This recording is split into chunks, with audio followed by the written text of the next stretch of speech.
Hola, buenas noches chicos o buenos días, dependiendo de cuando vean esta clase. Bueno, me presento, para los que no me conocen, mi nombre es Joiner Moncada, estoy en tercer año y en este periodo me toca ser su preparador de la materia de salud pública 2. La idea es que ustedes vean estas clases de forma asíncrona cuantas veces quieran. Van a tener 72 horas o quizás un poquitico más para rellenar un formulario. Es básicamente un feedback para la profesora y para mí para evaluarlos. La idea es que estos términos que vamos a ver en la clase de hoy, que es muy corta, son términos que ustedes ya han visto, pero que los fijemos bien y que además queden en las diapositivas, porque de las diapositivas van a salir las preguntas del examen. Como les dije anteriormente, va a ser un examen corto, de selección simple, con una sola respuesta correcta, y va a salir de todo lo que veamos acá. Cabe destacar que si tienen alguna duda con algo que haya dicho en la clase o tienen algún comentario, pueden hacérmelo llegar. Tienen mi número de teléfono en el grupo de WhatsApp. Sin más que agregar, vamos a comenzar a hablar acerca de la estadística. Antes de empezar, recordarles que vamos a ver aspectos básicos de la estadística y siempre orientados a nuestra práctica clínica. Vamos a comenzar por la definición. Tenemos que la estadística es una rama de las matemáticas que nos permite recopilar, organizar y analizar datos según la necesidad que tengamos. Por ejemplo, obtener un resultado, comparar información, tomar mejores decisiones, entre otras cosas.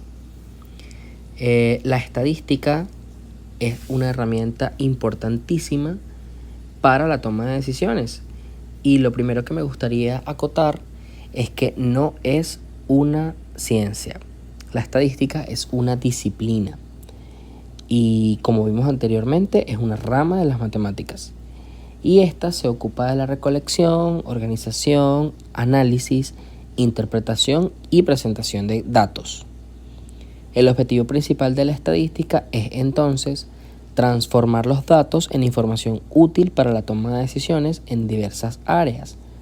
Desde la investigación científica, que es la más común de las aplicaciones de la estadística, hasta la gestión empresarial, las políticas públicas y la práctica clínica, que, como vamos a ver un poquito más adelante, es lo que nos compete. Deben saber que actualmente la medicina se basa en un ejemplo o en un esquema de medicina basada en evidencia. Eso se refiere básicamente a que nosotros actualmente repetimos y reproducimos tanto experimentos y manejo clínico de patologías que ya se han utilizado en el pasado y que ofrecían resultados favorables. Entonces, la medicina basada en evidencia utiliza también la estadística para predecir progresión de algunos pacientes, y también en epidemiología utiliza la estadística para la predicción. Entonces, ¿para qué nos sirve la estadística? La estadística nos sirve para conocer comportamientos. Esta es una de sus principales utilizaciones. Aspectos de la industria y tendencias en el mercado. Dentro de otras ventajas de la estadística, tenemos la de la toma de decisiones, que es una de las más importantes, puesto que nos proporciona herramientas para analizar datos y obtener información relevante que respalde la toma de decisiones. De esta forma, entonces, la estadística nos permite evaluar riesgos, comparar opciones y predecir resultados, lo que nos conduce a decisiones más certeras y eficientes. En el caso de Netflix, que es la plataforma de streaming que todos conocemos, ella reúne los datos de sus usuarios para saber cuál es el contenido que más les gusta o que más les gustaría ver y reproducir. No sé si les ha pasado cuando entran a la plataforma que Netflix les recomienda alguna película en una sección llamada Para ti, o creemos que te guste o algo así. Básicamente es un algoritmo estadístico que utiliza el tiempo invertido en algunos clics y así. Básicamente la estadística está presente en nuestra vida de diversas formas, aunque nosotros no nos demos cuenta. Dentro de las ventajas de la estadística, tenemos que nos permite resumir grandes cantidades de información, hacer comparaciones, predecir resultados. Esto es ampliamente importante en el mundo médico. También es muy útil al momento de tomar decisiones, como lo decía anteriormente. También nos permite responder preguntas sobre cualquier objeto de estudio.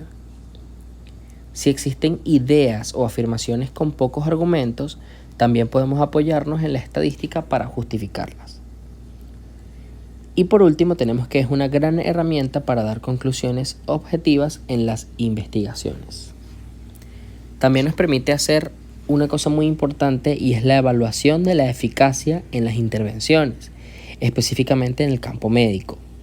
Y es que la estadística es fundamental para evaluar la eficacia de algunas intervenciones, como la medicina, que es la más importante de todas para nosotros, pero también puede ser utilizada para, por ejemplo, la educación, el marketing, las políticas públicas.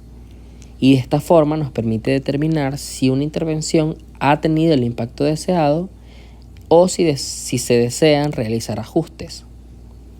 Esto, a su vez, nos permite la optimización de los recursos. Y es que la estadística también nos ayuda a optimizar el uso de los recursos al identificar áreas de mejora y oportunidades de ahorro. Esto nos permite asignar recursos de manera más eficiente y maximizar el impacto de las inversiones. Por último, tenemos la comunicación efectiva. Y es que la estadística también nos facilita la comunicación de información compleja y lo hace a través de información clara y concisa. Aunque algunas personas que se dedican a la estadística pues no cumplan esta regla, y cuando vemos gráficos o tablas parecen ser difíciles de digerir, la información estadística debería ser fácilmente comprensible para todos. Ahora tenemos lo que son los tipos de estadística. Es importante que ustedes entiendan que hay solo 2 tipos de estadística, pero hay más corrientes estadísticas, como por ejemplo la bioestadística, que es una rama de esta misma disciplina, que es en la que nosotros como futuros profesionales nos enfocamos, que nos permite optimizar recursos, nos permite hacer algoritmos diagnósticos, hacer algoritmos de manejo clínico y predecir la progresión de algunas enfermedades. La bioestadística está ampliamente relacionada con la epidemiología. Entonces, tenemos la estadística descriptiva, que, como dice en la presentación, nos ayuda a organizar una gran cantidad de datos a través de los métodos. ¿Cuáles serían estos métodos? Pues las tablas y gráficos son las más comunes de todas. Y esto nos permite presentar resultados de forma ordenada. En el curso, es decir, en las 4 clases que vamos a ver en este módulo, vamos a mostrarles algunas de las herramientas que nos permite la estadística descriptiva para organizar la información. Otra cosa con respecto a la estadística descriptiva es que nos permite presentar datos de manera informativa que sea más comprensible. Y utiliza medidas como la media, la mediana, la moda, la desviación estándar y los percentiles para describir las características de un conjunto de datos. Luego tenemos la estadística inferencial, y esta se encarga de realizar conclusiones y deducciones a partir de una muestra de datos. La estadística inferencial es útil cuando necesitamos tomar decisiones o establecer cuál es la tendencia en un grupo de información. Básicamente se utiliza para hacer inferencias o generalizaciones sobre una población, basándose en su muestra. Esto incluye pruebas de hipótesis, intervalos de confianza, análisis de regresión, y todas estas herramientas nos permiten extraer conclusiones sobre una población, por supuesto, a partir de una muestra. Además, tenemos otras áreas de la estadística que se especializan en temas específicos, como el que mencioné anteriormente, la bioestadística, que es aplicada a la biología y a la medicina, pero también tenemos la econometría aplicada a la economía, o la estadística espacial aplicada a datos geográficos. En resumen, la estadística nos permite, a través de sus numerosas herramientas, comprender mejor el mundo que nos rodea y tomar decisiones más informadas en diversas áreas. Su aplicación o sus aplicaciones son fundamentales en la investigación científica, la gestión empresarial, las políticas públicas y la más importante para todas de nosotros, que es la medicina. Lo repito porque es importantísimo que nos quede claro. Para continuar con los conceptos importantes acerca de la estadística, tenemos dos conceptos importantes y son la diferenciación entre población, individuo y muestra. En estadística, la población se refiere al conjunto total de elementos que comparten una característica en común y que son de interés para un estudio o investigación. Esta población puede ser de un grupo de personas, animales, objetos, datos, eventos o etc. La población es el universo completo que se desea analizar y del cual se quieren obtener conclusiones generales. Ahora veamos cuáles son algunas características clave de la población. Son 4: totalidad, homogeneidad, delimitación y variabilidad. Con respecto a la totalidad, tenemos que la población abarca todos los elementos que cumplen con la definición establecida, sea la característica o la cualidad, sin excluir a ningún miembro. Con respecto a la homogeneidad, es que los elementos de la población comparten una o más características que los definen como parte de este grupo. Es decir, es un grupo homogéneo. Con respecto a la delimitación, podemos decir que la población debe estar claramente definido en términos de quiénes o qué elementos lo componen, además de las variables o las características. ¿Cuáles son estas características en común que hacen que una población sea una? Y por último, la variabilidad. Y esto se debe porque aunque comparten características comunes, los elementos de la población también pueden presentar variaciones individuales en otras características. Algunos ejemplos de poblaciones pueden ser todos los estudiantes de una universidad, todos los automóviles fabricados por una empresa en un año determinado, todas las estrellas en la Vía Láctea, todos los países con diabetes en un país o todos los pacientes con diabetes en un país. Antes de hablar de individuo, me gustaría decirles que hay personas que se confunden con el término de individuo y población. Por eso debemos definirlo muy bien. Un individuo es uno o cada uno de los elementos que componen la población. También es denominada como la unidad básica de observación o de medición dentro de la población. Los individuos pueden ser personas, objetos, animales, datos, igual que en el ejemplo de la población. Ahora, ¿cuáles son las características claves de un individuo? El primero es la unidad, y es porque cada individuo es una unidad única dentro de la población, que se manifiesta como diferente a otra unidad dentro de la población, a pesar de que tengan características en común. Luego tenemos la observación, y es que los individuos son los sujetos de estudio y de los cuales se obtienen datos. Absolutamente todas las conclusiones de nuestro trabajo de investigación van a partir de la observación de los individuos. Y por último tenemos la variabilidad, y es que los individuos pueden diferir entre sí en diversas características, pero por supuesto recordando que tienen que coincidir en al menos una característica o cualidad que los vuelve parte de la misma población. Ahora, algunos ejemplos de individuos pueden ser un estudiante específico de una universidad, un automóvil en particular fabricado por una empresa en un año específico, una estrella en individual de la Vía Láctea o un paciente en específico con diabetes en un país, utilizando los mismos ejemplos que para población. Ahora, con respecto a la muestra, tenemos que es un subconjunto representativo de la población que se selecciona para ser estudiado. La muestra se utiliza cuando no es práctico o no es posible estudiar a toda la población. Y el objetivo es que la muestra sea lo suficientemente representativa para que las conclusiones obtenidas a partir de ella puedan ser generalizadas para toda la población. Es decir, se deben obtener la cantidad de individuos suficiente que represente todas las características variadas de una población. Veamos cuáles son algunas características de la muestra. La primera es la representatividad, y es que la muestra debe reflejar las características de la población de la que se extrae. También es la aleatoriedad, y es porque idealmente la selección de la muestra debe ser aleatoria para evitar sesgos y asegurar la representatividad, lo que les comentaba anteriormente.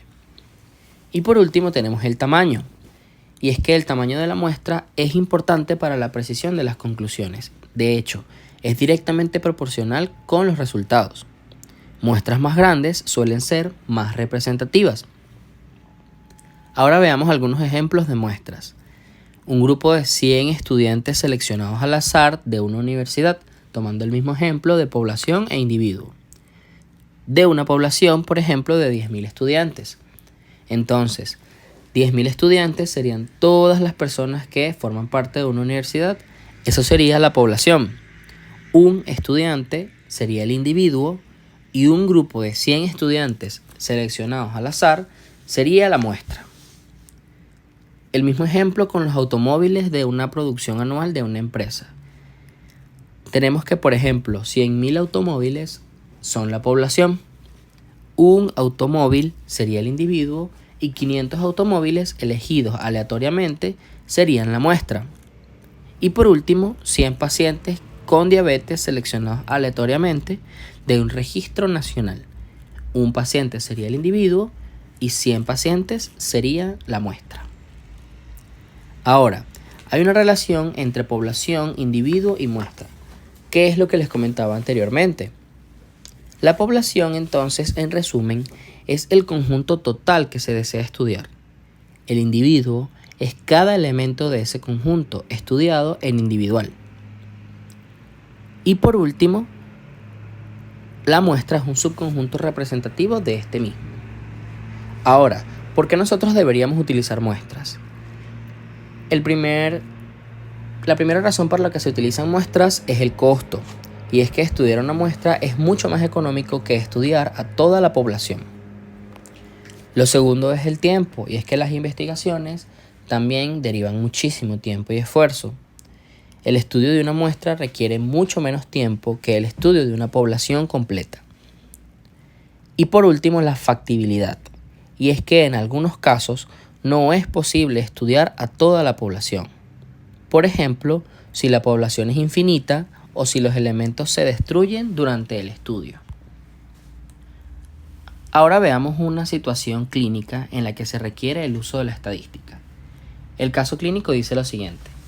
Una mujer de 65 años acude a la consulta del Hospital Universitario de Caracas quejándose de fatiga, debilidad y dificultad para respirar. 2 de 4 en la escala de MMRC. Presenta además antecedentes de hipertensión arterial y diabetes tipo 2. En los exámenes que se le realizaron, se observa que tiene niveles bajos de hemoglobina y un recuento elevado de glóbulos blancos.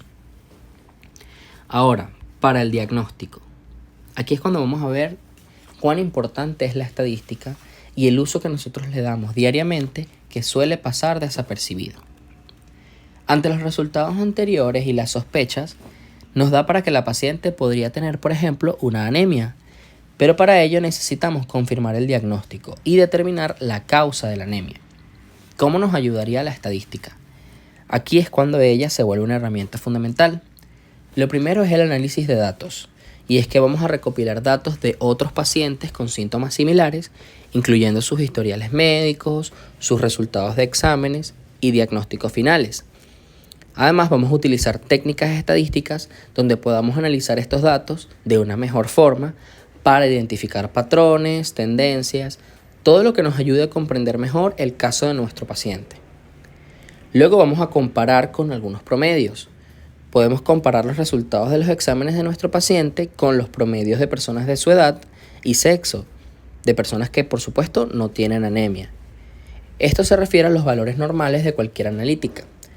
Esto nos ayudará a determinar si sus niveles de hemoglobina y glóbulos blancos son significativamente diferentes y si esto sugiere la presencia de anemia.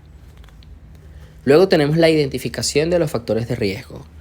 Y es que la estadística nos permite identificar factores de riesgo asociados a la anemia en pacientes con diabetes e hipertensión. Por ejemplo, si podríamos descubrir que algunos medicamentos o condiciones médicas aumentan el riesgo de desarrollar anemia en este grupo de pacientes, eso nos ayudaría a establecer una relación. Luego tenemos la evaluación de la efectividad de los tratamientos. Y es que si la paciente es diagnosticada con anemia, la estadística nos ayudará a evaluar la efectividad de diferentes tratamientos a través de algunas escalas.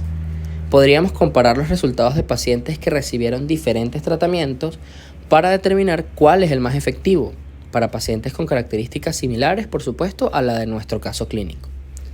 Y por último tenemos la predicción del pronóstico. Utilizando modelos estadísticos podríamos predecir el pronóstico de la paciente y la probabilidad de que desarrolle complicaciones relacionadas con la anemia o de que se cure. Esto nos ayudará a tomar decisiones informadas sobre el tratamiento y el seguimiento de la paciente. Esto se los puse acá porque a pesar de que ustedes no están viendo casos clínicos más allá de microbiología, es importante que entiendan que dentro de algunos mesecitos ustedes van a ver casos clínicos en el hospital, tanto en medicina interna como en cirugía y en pediatría. Entonces es importante que vean todos los usos que tiene la estadística en valores predictivos positivos, valores predictivos negativos, en los rangos que vamos a utilizar para las analíticas. Y a pesar de que quizás suene un poco desconocido hablar de casos clínicos en este momento, mi intención es que al final del curso y de los 4 módulos que vamos a ver, que este es el más corto de todos, sean capaces de reconocer en un caso clínico las utilidades de la estadística. Eso sería todo por esta semana. Vamos a continuar en la siguiente clase, en el siguiente módulo, en el que vamos a seguir definiendo algunos términos estadísticos y vamos a colocar unos ejemplos un poco más claros. Esta clase es la más corta de todas, quise hacerla así para fijar algunos conocimientos y que vayan familiarizándose con la modalidad. Les recuerdo que si tienen alguna duda con lo que aquí vimos el día de hoy, pueden escribirme mi número de teléfono, también pueden escribir a la profe Nubia. Espero que disfruten la clase, espero que estudien muchísimo para sus parciales y nos vemos la semana que viene.